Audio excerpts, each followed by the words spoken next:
নোয়াখালী-৩ আসন বেগমগঞ্জ উপজেলায় গণসংযোগ কর্মসূচি। গতকাল ২০শে সেপ্টেম্বর বাংলাদেশ জামায়াতে ইসলামী কর্তৃক মনোনীত নোয়াখালী-৩ আসনের এমপি পদপ্রার্থী মাওলানা বোরহানউদ্দিন এর গণসংযোগ কর্মসূচি এবং মোটরসাইকেল র্যালি অনুষ্ঠিত হয়। গণসংযোগ ও মোটরসাইকেল কর্মসূচিতে বিভিন্ন পেশার মানুষের উপস্থিতি দেখা যায়। তার সাথে সাথে বেগমগঞ্জ উপজেলার বিভিন্ন শ্রেণীর নেতা এবং কর্মীদের উপস্থিতিতে এক বিশাল জনসভা অনুষ্ঠিত হয়।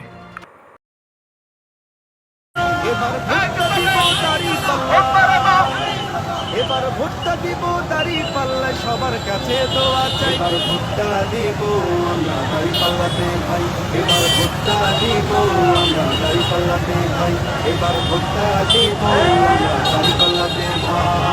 আমার সোনার বাংলাদেশি চান্দাবাজের ভাই না, চান্দাবাজকে করতে বিদায় দাড়ি পাল্লাই ভোট চাই। আমার সোনার বাংলাদেশি চান্দাবাজের খাই না, চান্দাবাজকে করতে বিদায় দাড়ি পাল্লাই ভোট চাই।